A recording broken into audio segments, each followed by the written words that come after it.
안녕하십니까? 안녕하세요. 반갑습니다.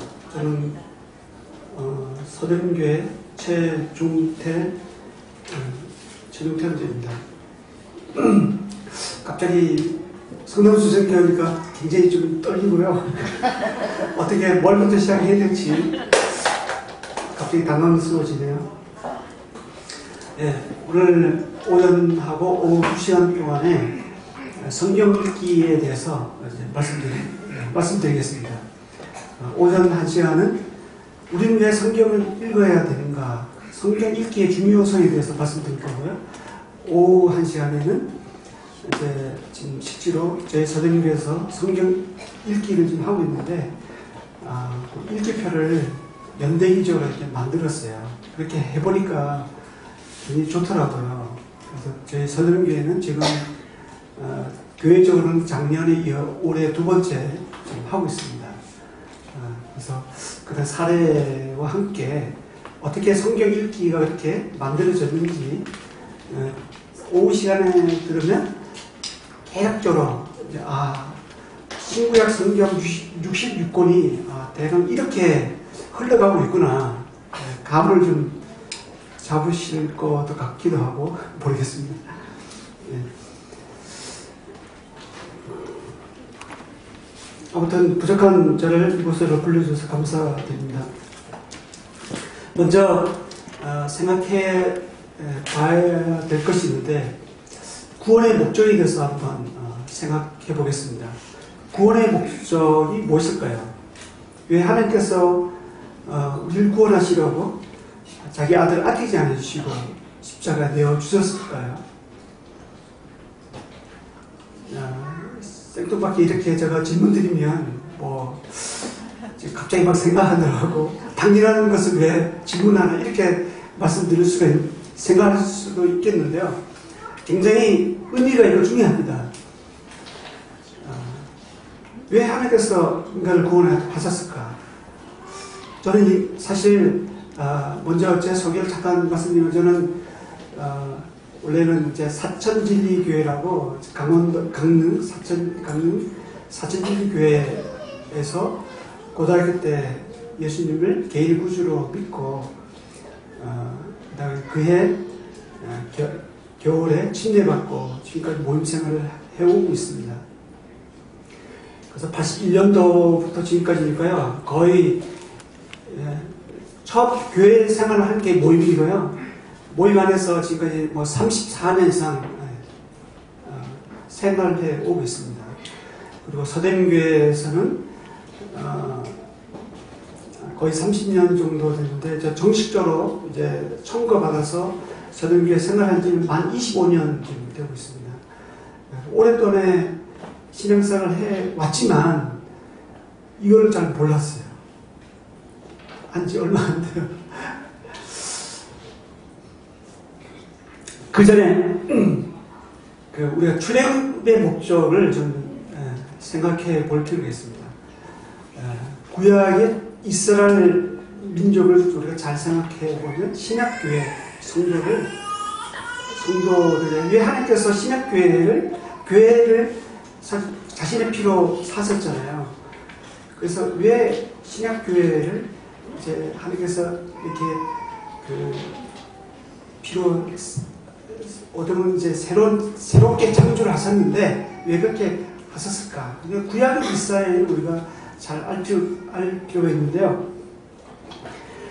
출애굽의 목적은 무엇일까요? 그러면 출애굽의 목적은 단순한 애굽의 바로의 무거운 노역이 무거워서, 그다음에 바로의 종살이가 너무너무 힘드니까 그 가운데 건져내는 것이 출애굽의 목적일까요? 아니면 애굽에서 가나안으로 옮겨놓고 가나안 땅에서 잘 먹고 잘 살기 위한 것이 목적일까요?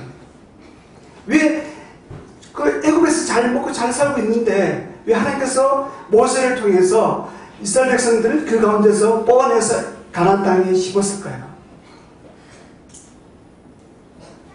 애굽 무거운 집에서 나는 여호와라, 내가 너희를 애굽 무거운 진 밑에서 빼어낸 여호와라 이렇게 자신을 소개하시는 그 하나님이신데 왜 그렇게 했을까요? 근데 단순히 애굽 바로의 그 종살이로부터 구원한 것이 목적이었다면요. 그리고 이스라엘 백성들이 애굽에서 뽑아내서 가나안 땅에 들어가서 잘 먹고 잘 살기 위한 것이 목적이었다면, 그러면 이스라엘 백성들이 갈렙과 여호수아를 빼고 40년 동안 이스라엘 주력 1세대들이 광야에서 죽지 않았을 거예요. 왜 광야에서 죽이려고 애굽에서 뽑아냈을까요? 말이 안 맞잖아요. 근데 그것을 잘 보려면요, 출애굽기 3장에서부터 쭉 보면 하나님께서 바로를 통해 모세를 통해서 바로에게 가서 얘기해라. 그래서 내 백성을 보내라. 그들이 나를 섬길 것이니라. 내 백성을 보내라. 그들이 그 살 길을 가서 내게 제사할 것이니라. 이런 말씀이 나옵니다. 그리고 그 애굽에 내린 10가지 재앙 중에서 이의 재앙과 독종의 재앙을 제외하고는 어떤 말씀이 나오냐면 그 하나님께서 모세에게 이런 말씀을 하세요. 여호와께서 모세에게 이르시되 너는 바로에게 가서 그에게 이르기를 여호와의 말씀에 내 백성을 보내라. 그들이 나를 섬길 것이니라. 내 백성을 보내라. 그들이 나를 섬길 것이니라. 하나님은 이스라엘 백성들을 주로 애굽에서 건져내신 이유가 섬기기 위한 것이라는 거죠. 섬김을 받기 위한 것이라는 거죠. 하나님 편에서는 자기 백성을 으로부터 섬김을 받고 싶어 하는 거죠. 하나님은 나는 여호와 하나님 되기를 원하시고, 그리고 사람 편에서 볼 때는 하나님을 하나님으로서 잘 섬기기 위해서는 거죠. 그래서 하나님을 잘 섬기게 하기 위해서 출애굽기 20장부터 10계명을 비롯해서 613가지의 율법을 주셨습니다. 그리고 출애굽기 후반절에 하나님을 잘 섬기기 위한 한 방법으로 성막 제도를 보여주셨고 성막을 짓게 해 주셨죠. 그런데 어떻습니까? 이스라엘 백성들은 하나님을 잘 섬기기 위해서 하나님께서는 여호와의 율법을 주셨고, 말씀이죠. 하나님 말씀을 주셨고, 그 다음에 성막 제도를 통해서 하나님을 섬기게 해 하셨는데, 이스라엘 백성들은 도리어 하나님 말씀을 등에 던지고요, 하나님 말씀을 발로 밟고 그 명령을 파괴해 버렸고요, 불순종했습니다. 불평을 했습니다. 원망을 했습니다. 그래서 그 결과 갈렙과 여호수아를 제외한 이스라엘 백성들은 광야에서 다 죽었잖아요. 왜 하나님께서 그들을 단순한 애굽에서 바로 밑에서 무거운 짐 밑에서 건져내는 것이 목적이라면 죽어야 될 이유가 없었던 거죠. 가나안 땅에 들어가 살기 위한 것이라면 그들을 잘 바로 광야에 40년 동안 이렇게 하지 말고 살 길이면 애굽에서 이제 그 지중해 연안길로 블레셋 길로 가면 사흘이면 가는데, 그걸로 바로 가나안 땅에 들어가 살게 하면 되는데 왜 40년간 이렇게 방황을 하게 했느냐 이거죠. 그것은 이스라엘 백성들이 하나님의 그 근본적인 그 출애굽의 목적이, 더 큰 목적이 있는데 그것을 망각해 했습니다. 마찬가지입니다. 신약교회에서 왜 하나님께서 우리들을 구원하셨을까요? 죄사? 네, 맞습니다. 죄로부터, 사망으로부터 건짐을 받는, 사단의 권세에서 건짐을 받는 게 맞습니다. 그 구원의 정의가 맞습니다. 그렇습니다.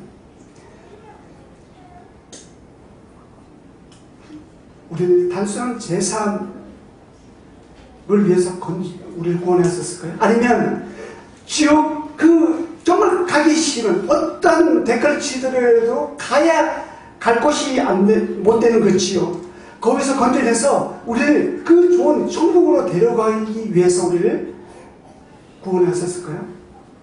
그러면 빨리 데려가지. 왜 우리 이 땅에 여기서 살게 하셨을까요? 이렇게 힘들잖아요. 인생 자체가 수고와 슬픔뿐이거든요.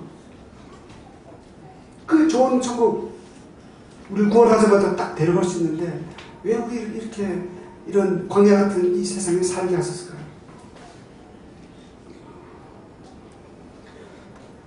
근데 정말 구원에 더 큰 목적이 있다는 것을 우리가 알아야 합니다.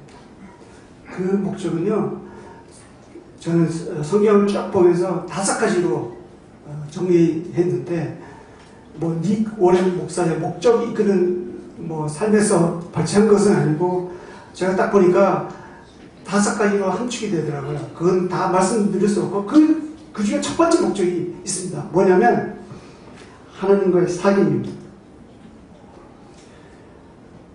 하나님과의 사귐은요, 인간을 지으신 목적이기도 하면서 우리를 구원하신 목적입니다.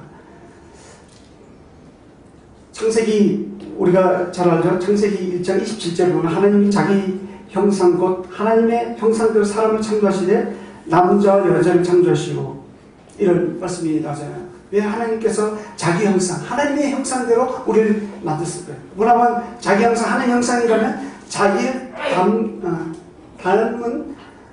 자기를 닮은 사람을 만드셨다는 거잖아요.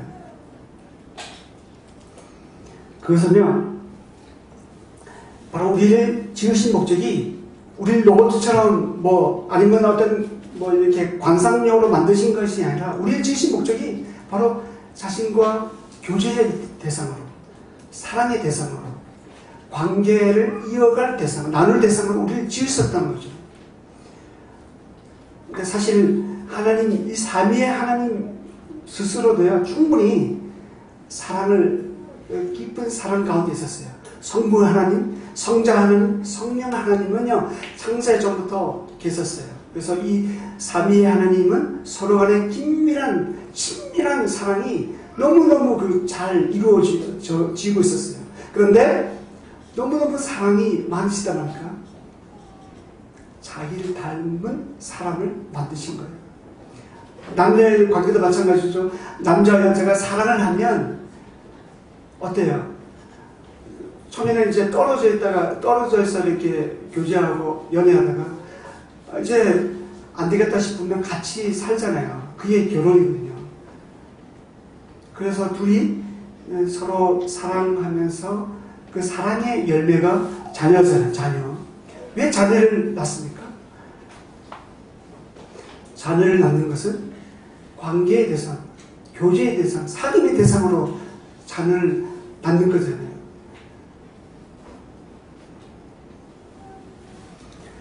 근데 인간이 범죄함으로 이 하나님과의 관계가 깨졌어요.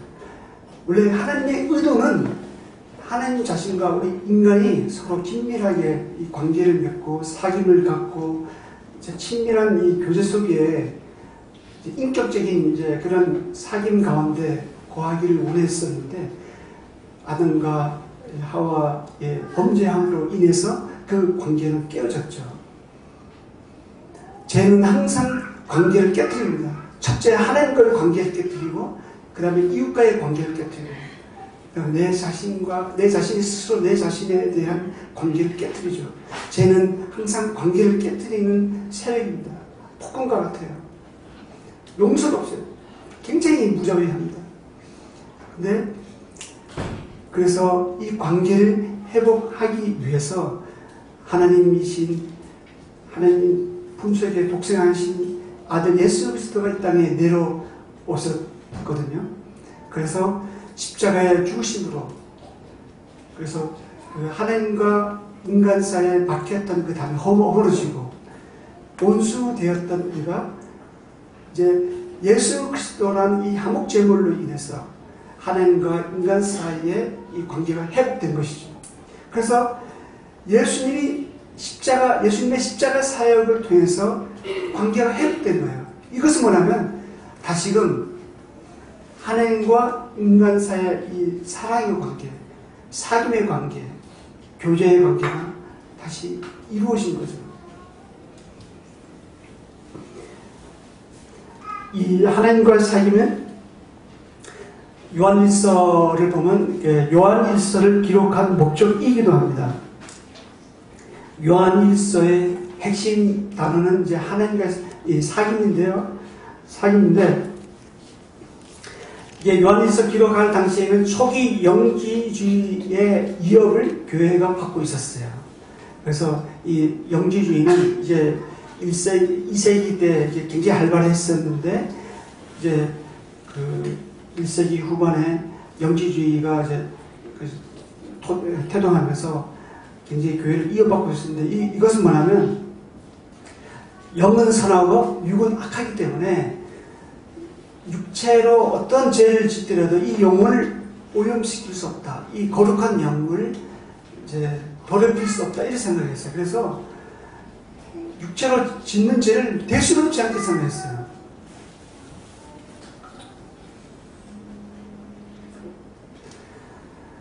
그래서 그 사도는 이런 거짓 가르침을 이제 폭로하고 구원의 본질, 그 다음에 구원의 확신을 주기 위해서 요한일서를 기록했거든요.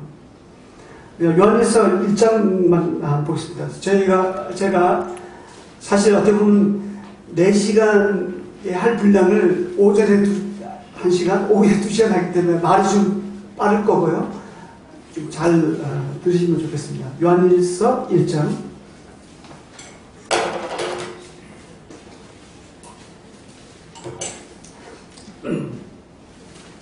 요한일서 1장에 보면 제가 읽겠습니다. 태초부터 있는 생명의 말씀에 관하여는 우리가 들은 바요 눈으로 본 바요 자기 자세히 보고 우리의 손을 만진 바라. 3절 보면 우리가 보고 들은 바를 너희에게 전하면 너희로 우리와 사귐이 있게 하려 하니 우리의 사귐은 아버지와 그의 아들 예수 그리스도와 더불어 누림이라. 6절에 보면 만일 우리가 하나님과 사귐이 있다 하고 어둠에 행하면 거짓말하고 진리를 행하지 아니하거니와.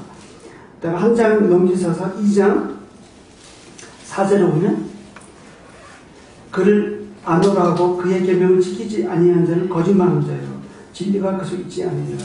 그 다음에 4장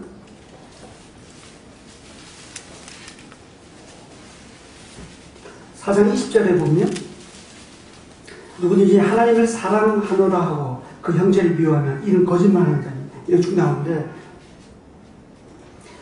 이때 당시 이 영지주의자들은 어떤 생각이냐면 자기 자신은 하나님과 사귐이 있다고 생각했어요. 하나님을 안다고 생각했습니다. 그들은 하나님을 사랑한다고 생각했어요. 그런데 실상은 거짓말하고 있었어요.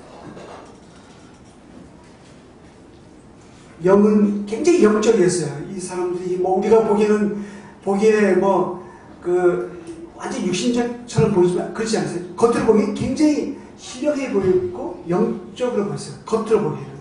근데 실상은 거짓말하고 있었어요. 하나님과 사귐이 있다 하면서요 어두운 가운데 보였고요. 하나님을 안다고 하면서 그의 계명을 지키지 않았고요. 하나님을 사랑하노라 하면서 형제를 사랑하지 않았어요. 거짓말하고 있었던 거죠.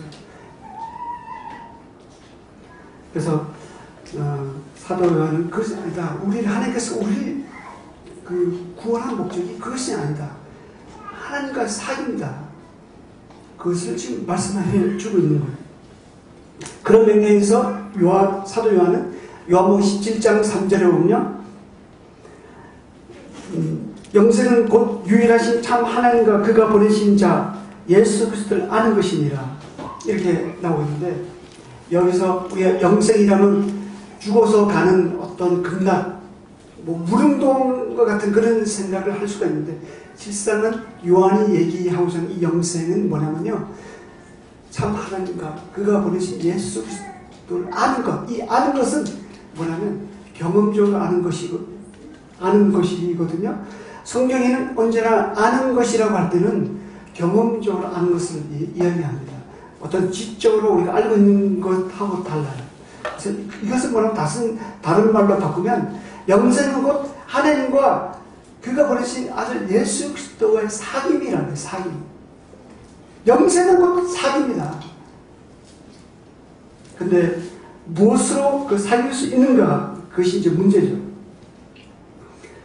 하나님과 사귐, 이것이 우리를 지으신 목적이기도 하면서 우리를 구원하신 목적입니다.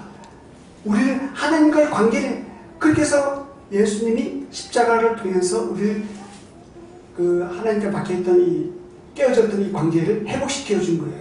다시금 우리가 하나님과 교통을 하잖아요. 기도로서, 말씀을 읽으면서 하나님과 교통을 하고 교제를 하죠. 근데 이 무엇으로 하나님과 사귐을 가질 수 있습니까? 그것은 우리가 다 알고 있는 거예요. 그 뭐냐면 말씀과 기도예요. 말씀과 기도. 말씀과 기도는 우리가 처음에 말씀으로 이 세상을 창조가 되었고 우리가 말씀으로 거듭났죠. 말씀을 우리가 성장해가고 사실 말씀과 기도가 신앙생활에 올리면서 신앙생활의 초보이면서 신앙생활의 전부예요. 다른 거 없어요. 결국에는 우리가 말씀과 기도 그것만 남는 거거든요. 예수님도 그 식사할 겨를도 없으셨지만 하나님과 아버지 하나님과 사귐을 갖는 일에 제일 우선시 했습니다. 예, 예수님은 물론 3년간의 공생에 기간하면서 많은 사람들 고치고 치유하고 그 다음에 천국 복음을 전하고 그런 일이 그 어떤 일보다 중요했습니다.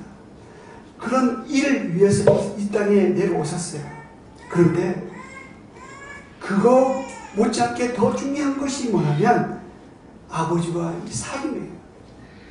그래서 아무리 바쁘지만 따로 한적한 곳에 갔어요. 기도하셨어요. 성경을 읽어보면 아시잖아요. 아버지와 교통했어요.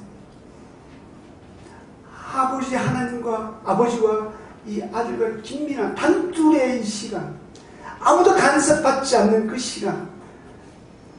예수님은요, 이것을 이 구원의 사역 못지않게 중요하게 생각했습니다.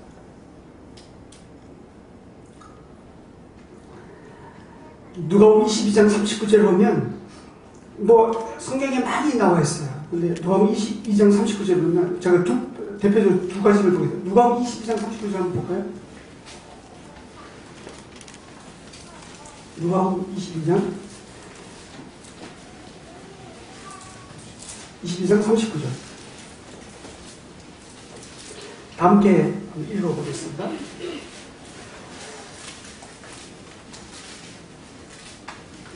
시작. 예수께서 나가사 습관을 따라 감람산에 가시니 제자들도 따라갔더니 예수님은 이 기도하시러 가시는데 하나님과의 사귐을 갖는 건 습관을 쫓아서 하나의 습관이죠. 이거는 또 이스라엘 사람들은 다니엘 때부터 보면 하루에 3번 기도했거든요.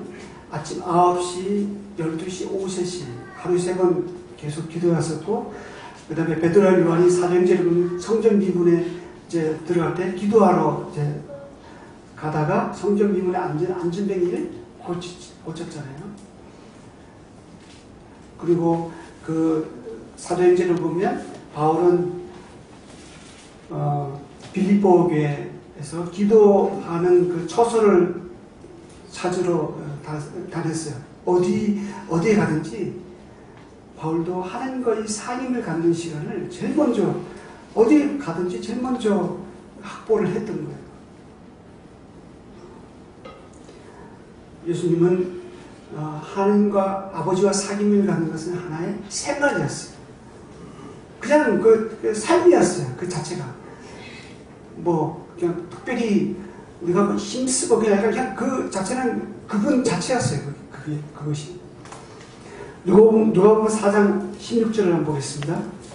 한 표 펴서 누가복음 4장 16절. 다음 페이지로 보겠습니다.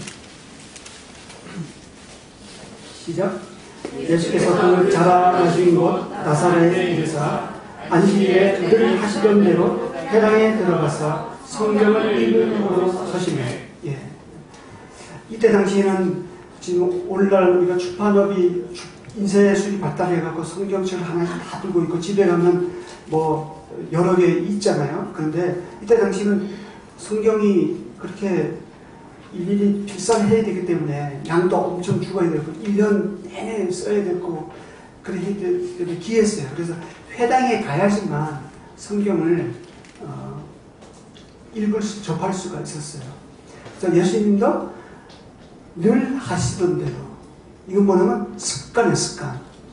예수님은 말씀과 기도 이 생활을 습관을 쫓아서 했던 거예요. 습관. 생활이었어요. 삶이었어요. 바울도 이제 사도행전 17장 2절을 보면 바울이 자기의 관례대로 그들에게 들어가서 새 안식일에 성경을 가지고 강론하사 이게 말씀이 나오는데 제1차 전도 여행 때 수리아 안디옥 비스디아 안디옥에 갔을 때 자기의 관례대로 습관을, 이게 자기의 관례가 뭐냐면 습관을 쫓아서 갔거든요. 그 회당에 가서 습관을 쫓아서 회당 가서 성경을 읽고 거기서 이제 토론하고 그랬던 거죠.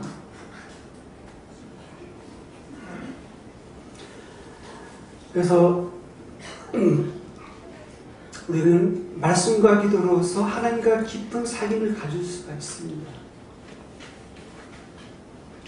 근데 하나님 관심은요 다른 데 있는 것이 아니라 나와 교제하고 싶다. 내가 나와 좀 대화를 나누고 싶다. 내가 너에게 좀 얘기하고 싶은 거 있어. 그리고 너 얘기 좀 나한테 해봐. 이거야. 근데 사람은요 거기에 관심이, 그거보다는 일에 관심이 더 많아요. 일. 내가 어떤 일을 지금 하고 해야 되지? 어떤 일을 지금 했지?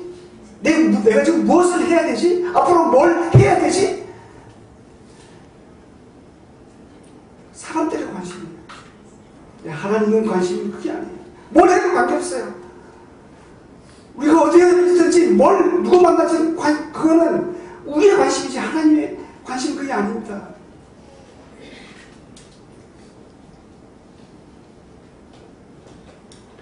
하나님의 관심은 일이 아니라 관계예요. 자신과의 관계.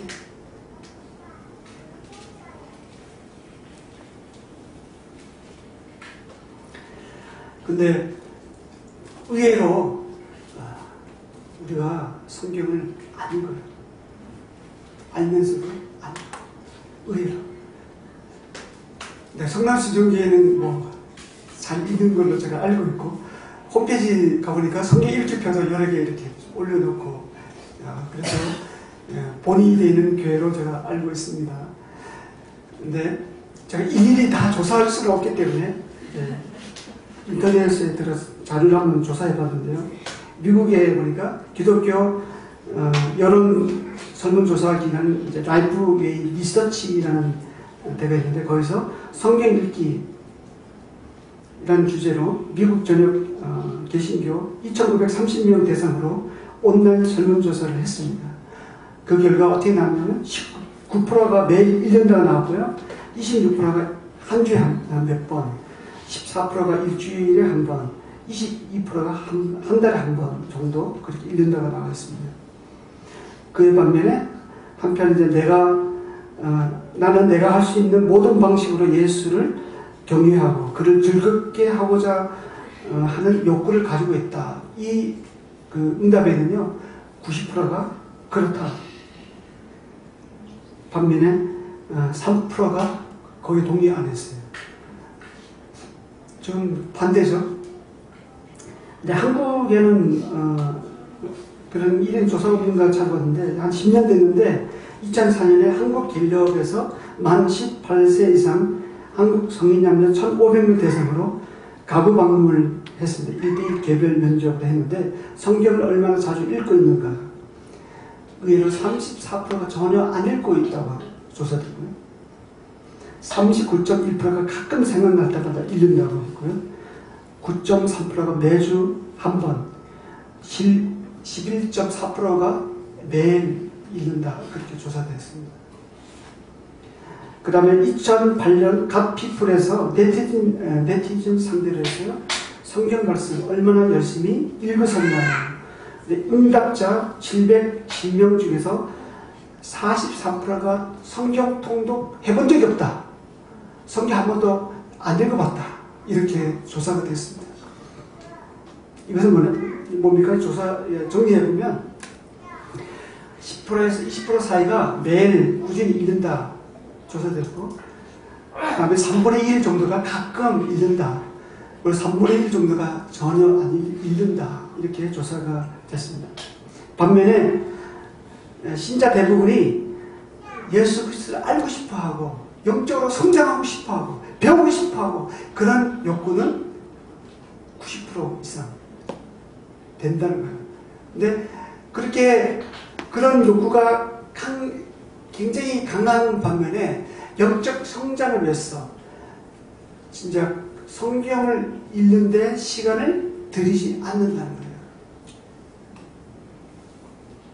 하나님을 알고 싶어 하면서 예수 그리스도를 우리를 구원해 주신 예수 그리스도를 알고 싶어 하면서 내게 대하여 증거한 그 성경을 읽지 않는다는 아이러니한 조사 결과가 나왔습니다.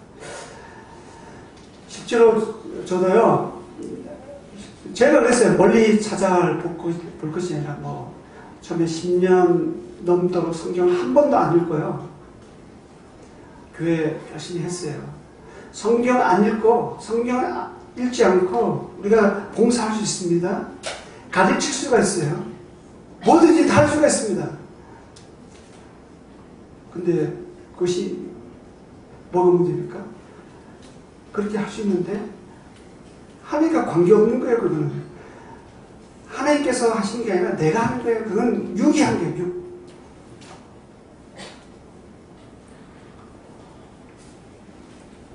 우리는 스스로 알죠. 저도요 굉장히 힘들었어요. 그렇게 하면서 학생회를 섬기고 주일학교 섬기고 하면서 나는 하나님으로부터 받는 게 없으니까 나눠줄 게 없잖아요. 억지로 여기저기 찾아서 이렇게 맞추고 하지만 제가 제 스스로 굉장히 힘들었어요. 그래서 주일날 만찬 예배 드리는데 막 답이 절릴 정도로 이걸 떼야 되나 말아야 되나 고민 많이 했습니다. 근데 제가 이렇게 바뀐 건 한 10년 정도 된 것 같아요.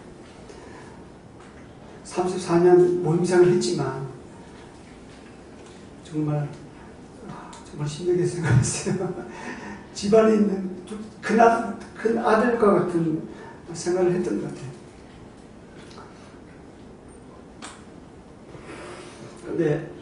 근데 우리가 왜 성경을 읽지 않는가? 왜 성경이 나에게서 멀어지는가? 그 이유가 뭘까? 그런 거 제가 한번 생각해 봤는데 그 세 가지로 한번 정리를 했습니다. 그 뭐는 첫 번째는 바쁜 생활이라는 거예요. 바쁘다는 거예요. 그죠? 우리는 현대 생활의 특징은 바쁜 거예요. 누구나 다 바빠요. 어린아이도 바쁘고 심지어 유치원 다니는 애들도요.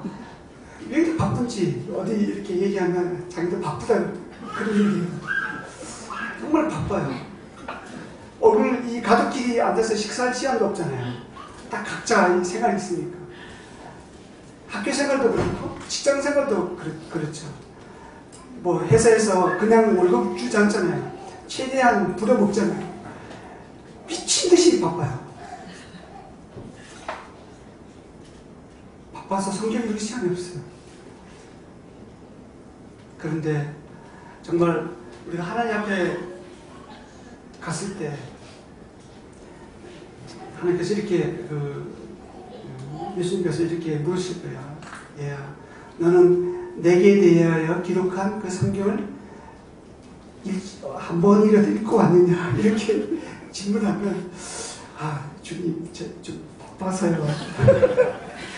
좀 아시잖아요. 제가 굉장히 바빴거든요. 이렇게 하면 주님께서 그래 내가 너를 안다.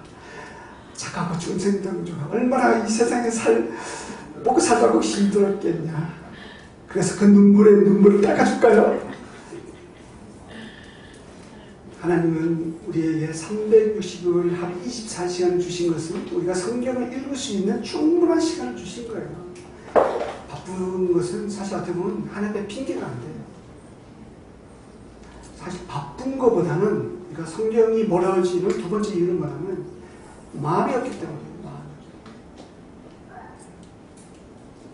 마음이 우리가 각자가 한번 생각해봐요. 내가 어떤 게 마음을 두면요 다른 어떤 것이 이렇게 진투에 들어오더라도 개의치 않아요. 그죠? 그거 하잖아요.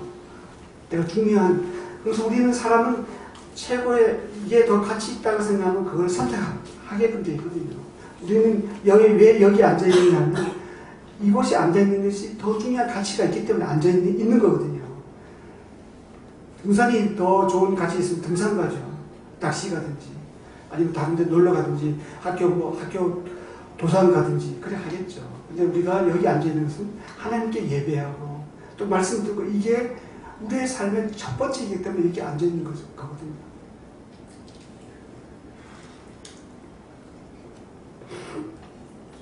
우리가 말씀에 대한 사모함이 없기 때문에 사실 성경이 멀어진 이유이기도 합니다. 베드로전서 2장 2절에 보면 갓난 아이들과 같이 순전하고 신령한 젖을 사모하라. 이는 그로 말미암아 너희로 구원에 이르도록 자라게 하라 합니다. 이런 말씀이 있는데 갓난 아이들은 어때요? 이게 대만 고풍량 그냥 고개가 그냥 절로 엄마의 젖줄에 그냥 고개가 툭 돌아가잖아요. 그리고 막 울고 그 사모하는 거거든요. 본능적으로. 예수님도 마태복음 6장 21절에 보면 내 보물 있는 곳에 내 마음도 있느니라. 우리가 어디에 더 가치를 두고 있는지, 무엇을 우리가 보물이라고 생각하고 있는지 거기에 우리의 마음이 있다는 거죠. 그래서 재물과 하나님과 겸하여 섬길 수 없다고 말씀하시면서 요한복음 6장 마지막 부분을 보면 33절에 보면 그래서 너희는 먼저 그의 나라와 그 의를 구하라. 그리하면 이 모든 것을 너희에게 더하시리라. 이렇게 말씀하시죠. 우리가 하나님께 마음이 있으면요 성경을 읽게 돼요. 하나님께 마음이 있다는 것은 곧 우리가 하나님을 사랑하면 제일 먼저 나타나는 현상 가운데 첫 번째가 하나님 말씀을 본다는 거예요.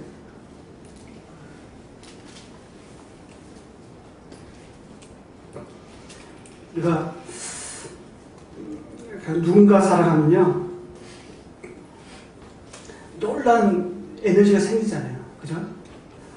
다들 사랑해 보셨을 거고 이제 사랑 가운데 있는 분도 있을 거고 앞으로 사랑하실 분도 있지만 누군가 사랑하면요 놀라운 에너지가 막 생겨요. 사랑하는 마음, 하나님을 사랑하면 그분의 말씀이 그리운 거예요.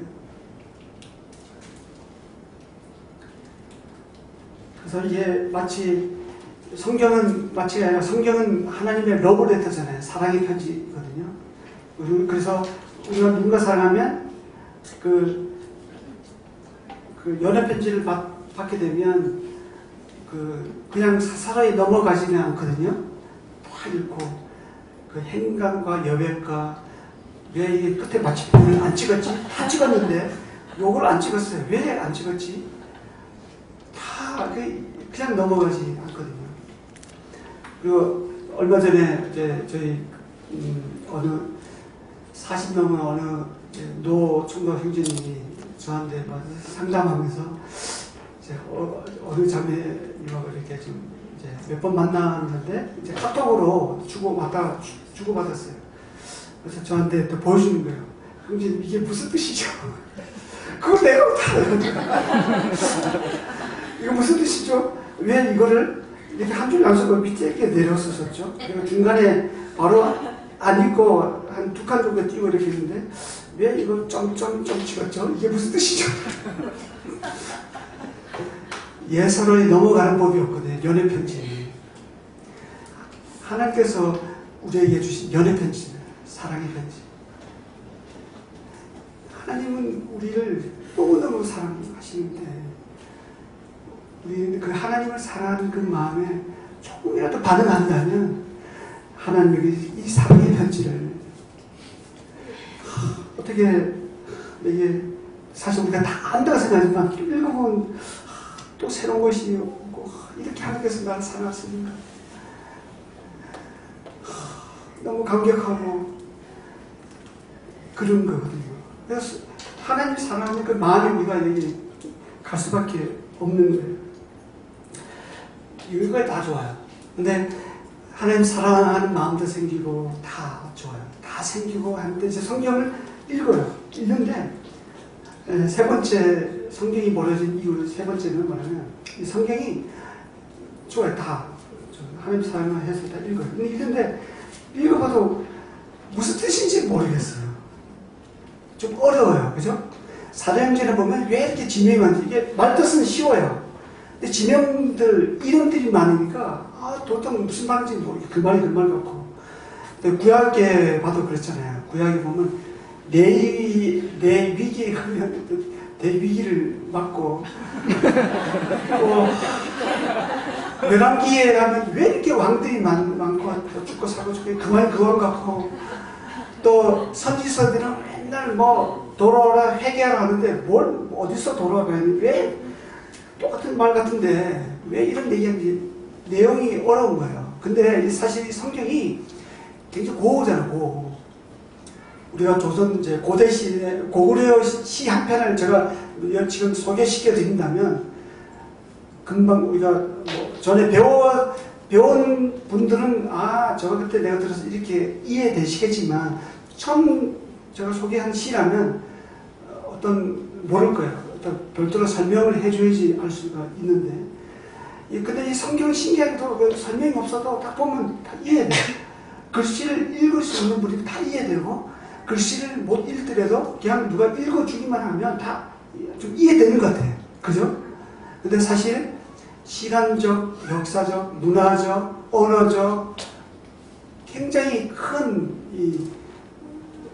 그 간격이 있거든요. 굉장히 2000년 된 이 고의 고. 이것을 우리가 지금 읽으려 하니까 굉장히 어려운 거죠. 뭐 성경 읽기, 뭐 큐티, 그다음에 성경 일독표 여러 가지 방법 나름대로 해보지만 모세오경을 참남기 힘들고 이제 좀 하다가 지금 힘들어서 구약은 뭐 다른 또 하시면서 바로 신약을 넘어서 은혜, 요한복음 사랑 좋아 이렇게 하고 가끔 잠언 같은 이런 하루에 한 장씩 읽으면 부담 없으니까 뭐 한 장씩 읽어주지 뭐 딱 하면서 딱 읽고 그러니까 맨날 읽는 것만 읽고 편식을 하게 되는 거죠. 영적으로 이제 불균형이 이제 오게 되는 거고 그렇게 되는데 그래서 그 성경이 멀어진 이유가 뭐 바쁜 생활 그다음에 사실 바쁜 생활보다도 마음이 없기 때문에 좀 마음이 생긴데도 동기부여가 된데도 사실 읽어도 내용도 어렵고 그게 사실 우리의 장애이기인 건 사실이에요. 그렇게 해서 시작된 게 연대기 성경 읽기입니다. 그래서 제가 서점에 가서 말씀사 가서 쭉 여러 가지 읽기를 찾아보고 나름대로 좀 선택하고 해서 하려 했는데 나름대로 그렇게 여러 번 시도했지만 매번 실패했거든요. 근데 하나님께서 그 지혜를 주셨어요. 그래서 성경 읽기표를 연대순으로 만들었어요. 그래서 교회에서 6년 전부터 신청자를 받아서 해봤어요. 주일 아침 8시 20분까지 왔어요. 10시 30분부터 예배인데 8시 20분까지 왔는데 40명 이제 성도들이 와서 아침에 2시간 동안에 예배 전에 2시간 동안에 했습니다. 한 주 동안 성경 읽고 와서 나누고 1시간 동안 나누고 40분은 제가 다음 읽을 거 요점 강의를 하고 정리해드리고 그 다음에 이제 또 발표할 걸 발표하고 해서 했는데, 그렇게 해보니까 좋더라고요. 근데 제가 좋고, 참여하신 분들 모두가 좋고, 거의 95% 이상이 8시 20분째 다 오는 거예요. 서울 생활에서 8시 20분까지 오려면 7시 돼서 집에서 나와야 되는데, 7시 돼서 나오려면 6시 일어나서 준비해야 되잖아요. 그러면 평상시 뭐 일상생활과 다를 바 없어요. 주일날은 좀 늦게 일어나고 싶은 마음이 있는데, 그래도 오는 거예요. 좋으니까. 그래서 교회에서 작년부터 이제 교회적으로 전체가 시행을 하고 있어요. 좋은 거예요. 그렇게 말씀이 살아나니까 예배도 풍성해지고 나눔도 풍성해지고 봉사, 이 동기부여가 되니까 뭘 해도 좋아요. 그 오후 시간에 또 제가 말씀드리고, 성경 읽기 이제 마태복음 4장 4절에 보면 우리가 잘 알잖아요. 사람이 떡으로만 살 것이 아니라 하나님의 입으로부터 나오는 말씀으로 살 것입니다. 이런 말씀이 있는데, 이것은 신명기 8장 3절에서 이스라엘 사람들이 너희들 내가 광야를 걷게 하신 그 이유를 설명하시면서 말씀해 주고 있죠. 예수님께서 침례를 받은 다음에 사단에게 이끌림 받아서 시험을 받으, 성령이 이끌림 받아서 사단으로부터 시험을 받으시고, 시험 받을 때 첫 번째로 사단이 공격해 온 게 이 돌들을 똑똑하게 되게 하라 했을 때, 예수님께서 사람이 떡으로만 살 것이 아니라 하나님 입으로부터 나오는 모든 말씀으로 살 것이다, 이 말씀했잖아요. 우리는 떡에 관심이 많잖아요. 무엇을 먹을까, 무엇을 입을까, 무엇을 마실까. 우리가 이것을 위해서 공부하고 이것을 위해서 일을 하고 열심히 하죠. 어쨌든 떡에 관심이 많아요. 근데 하나님은 떡으로만 살 것이다. 떡으로도 살죠. 근데 그것이 다가 아니다, 이거죠. 그보다도 더 중요한 것이다. 그것이 뭐냐면 말씀. 요한복음 6장 63절에 보면 살리는 것은 영이니 육은 무익함이라. 내가 너에게 이르는 말이 영이요 생명이니라 말씀해 주고 있습니다. 살리는 것은 육이 아니라 영이라는 거죠. 내가 너에게 이르는 말이, 이런 말씀이 곧 성령이요. 성령의 사역이 뭐냐면 생명이에요, 생명. 성령의 사역을 통해서 나타나는 게 생명이에요. 우리가 말씀을 읽으면 우리 안에 하나님의 그 생명, 천국에 가서만 느낄 수 있는 그런 경험이 아니라 우리가 이 땅에서 경험할 수 있는 그 풍성한 하나님의 그 속성, 그 생명, 그것을 우리가 경험할 수 있는 거라는 거죠. 실질적으로 그렇습니다. 그래서 성경을 안 읽으면 나타나는 것은 육이죠. 그래서 이 성경 말씀은 뗄감과 같아요. 우리가 그 성령의 불이 우리 안에 딱 들어왔어요. 성령이 우리 안에 내주하시는데, 성령이 우리 안에 내주하시죠. 너희는 성령을 소멸치 말라 했는데, 성령을 소멸치 않을 가장 좋은 방법이 뭐냐면 뗄감을 참 집어넣는 거예요. 그 뗄감이 뭐냐면 말씀이죠. 말씀에 뗄감을 집어넣으면 성령의 불이 우리 안에 타는 거예요. 그래서 타면 그게 성령 충만이고, 그의 성령의 사역이 우로 나타나는 은사고요. 그 다음에 성령의 열매가 나타나는 거죠, 그때.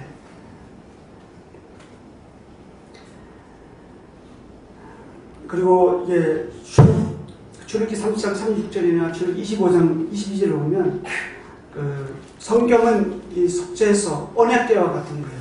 이 언약궤에서 하나님께서 이게 성막을 지으시고 언약궤를 만드시고 말하면 내가 너와 만나는 그곳에서 내가 너와 만나는 곳이다, 이렇게 말씀해주고 있잖아요. 이 성경 말씀을 통해서 하나님께서 우리가 만나 주신 거예요. 우리가 성경 말씀을 통해서 하나님과 만나는 거예요. 요한복음 1장 1절에 말씀이 육신이 되어 말씀이 육신이 되어 땅에 오셨는데,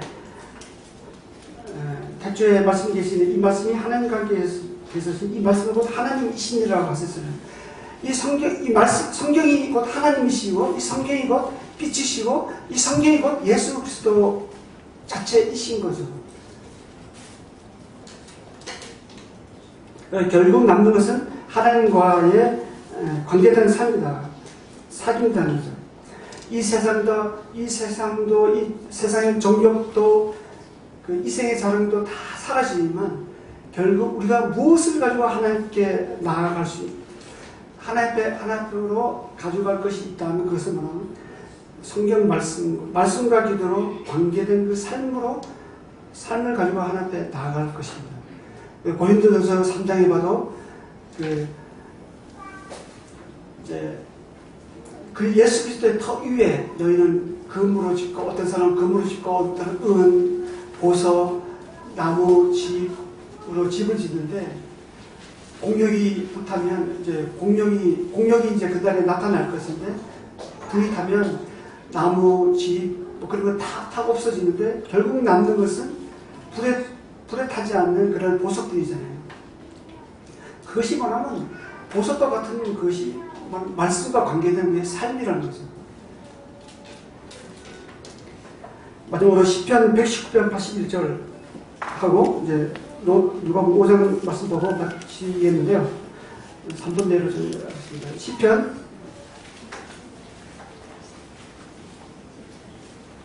119편 81절 함께 읽어보겠습니다. 시작. 나의 영혼이 주의 본을 사모하기에 피곤하다. 나는 주의 말씀을 바라나이다. 여러분 개혁 개정에는 나는 주의 말씀을 바라나이다 이렇게 나와 있는데 NIV에는요 I have put my hope in the word 이렇게 나와 있고 세번역에는 뭐냐면 내 희망을 모두 주님의 말씀에 걸어두었습니다. 이런 표현이 나오더라고요. 이 표현이 너무 좋아서 제가 작년 이제 1월달에 이렇게 넘어갈 때 큐티하면서 이 말씀 보고 너무 감사가 되고 감동이 됐어요. 내 희망을 주님의 말씀에 걸어두었습니다. 그래서 저요 정말 그때 이후로 정말 그렇게 살고 있습니다. 제 희망을 이 말씀에 걸어두었어요. 저는 이 말씀이 저 희망이에요. 제 모든 거예요. 누가복음 5장 4절 5절 보겠습니다. 누가복음 5장 누가복음 5장 4절 5절 한번 다 함께 읽어보겠습니다. 시작. 말씀을 마치시고 시몬에게 이르시되 깊은 데로 가서 그물을 내려 고기를 잡으라. 시몬이 대답하여 이르되 선생님 우리들이 밤이 새도록 수고하였으되 잡은 것이 없지만 말씀에 의지하여 내가 그물을 내리리라. 예. 배경 설명 다 생각하고 우리가 다 할 수 있는 말씀이기 때문에 베드로가 밤새도록 그물 내리지만 한 마리도 잡지 못했어요. 근데 예수님께서 내 오른편에 그물 내리라.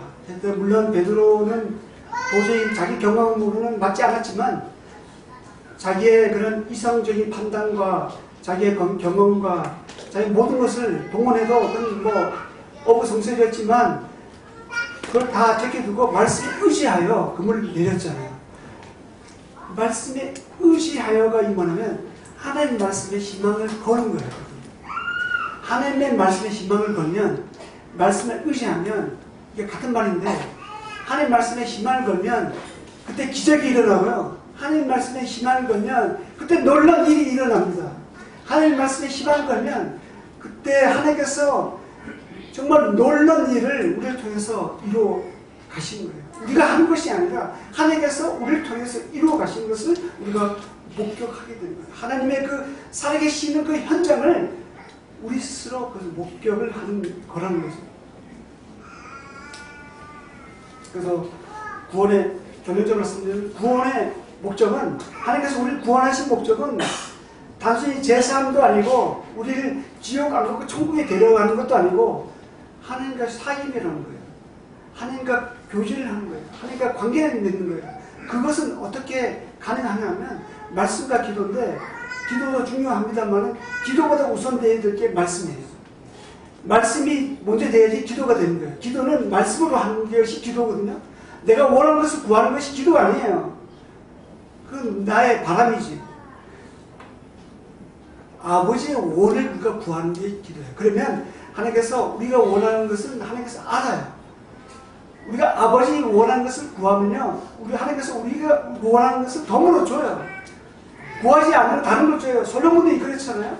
솔로몬 지혜를 구했지만 구하지 않은 부와 명예 다 덤으로 주었잖아요.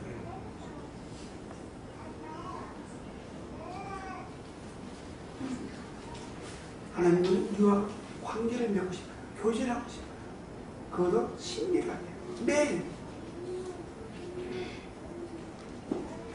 오후 시간에 또 하고 기도하고 같이 했습니다. 하나님 감사합니다. 시간 하나님께서 우리를 구원하신 목적이 무엇인지 함께 나누었습니다. 왜 우리가 성경을 읽어야 하는지 그것을 함께 생각해 보았습니다. 정말 우리가 그 이유를 모르는 것이 아니지만 이번 기회를 통해서 정말 하나님의 그 마음을 알고 또 하나님께서 우리 어떻게 사랑하였는지 그것을 믿음으로 반응하는 시간이 되게 하여 주시고 정말 저희들이 이것을 단순한 결심이나 작정으로 끝난 것이 아닙니다.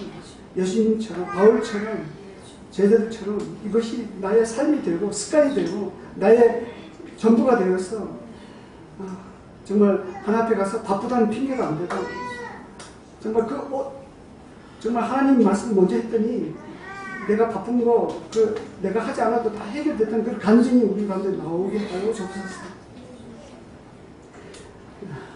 말씀에 의지하고 희망을 주님 앞에 말씀에 걸기를 원합니다.